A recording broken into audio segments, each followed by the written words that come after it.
एक कौवा एक वन में रहा करता था। उसे कोई कष्ट नहीं था और वह अपने जीवन से पूरी तरह संतुष्ट था। एक दिन उड़ते हुए वह एक सरोवर के किनारे पहुंचा। वहां उसने एक उजले सफेद हंस को तैरते हुए देखा। उसे देखकर वह सोचने लगा, यह हंस कितना सौभाग्यशाली है जो इतना सफेद और सुंदर है। इधर मुझे देखो, मैं कितना काला और बदसूरत हूँ। ये हंस अवश्य इस दुनिया का सबसे खुश पक्षी होगा। वह हंस के पास गया और अपने मन की बात उसे बता दी। सुनकर हंस बोला, नहीं मित्र, वास्तव में ऐसा नहीं है। पहले मैं भी सोचा करता था कि मैं इस दुनिया का सबसे सुंदर पक्षी हूँ, इसलिए बहुत सुखी और खुश था। लेकिन एक दिन मैंने तोते को देखा, जिसके पास दो रंगों की अनोखी छटा है। उसके बाद से मुझे यकीन है कि वही दुनिया का सबसे सुंदर और खुश पक्षी है। हंस की बात सुनने के बाद कौवा तोते के पास गया और उससे पूछा कि क्या वह दुनिया का सबसे खुश पक्षी है।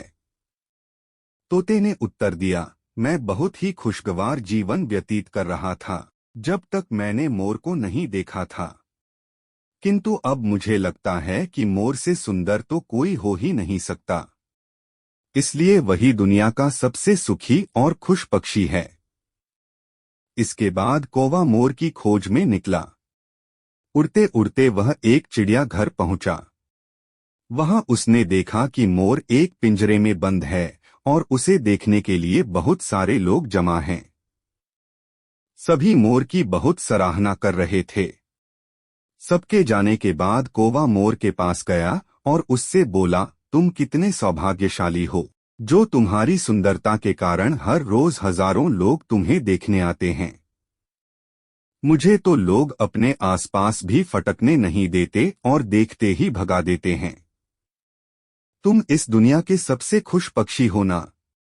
कौवे की बात सुनकर मोर उदास हो गया। वह बोला, मित्र, मुझे भी अपनी सुंदरता पर बड़ा गुमान था। मैं सोचा करता था कि मैं इस दुनिया का क्या, बल्कि इस पूरे ब्रह्मांड का सबसे सुंदर पक्षी हूँ, इसलिए खुश भी बहुत था। लेकिन मेरी यही सुंदरता मेरी शत्रु बन गई है और मैं इस चिड़ियाघर में बंद हूँ। यहाँ आने के बाद और इस पूरे चिड़ियाघर का अच्छी तरह मुआयना करने के बाद मैं इस नतीजे पर पहुँचा हूँ कि कौवा ही एक ऐसा पक्षी है जो यहाँ कैद नहीं है। इसलिए पिछले कुछ दिनों से मैं सोचने लगा हूँ कि काश मैं कौवा होता तो कम से कम आजादी से बाहर घूम सकता और तब मैं इस दुनिया का सबसे सुखी और खुश पक्षी होता। सीख, हम हमेशा दूसरों को देखकर व्यर्थ ही स्वयं की तुलना उनसे करने लगते हैं और दुखी हो जाते हैं। भगवान ने सबको अलग बनाया है और अलग गुण दिए हैं।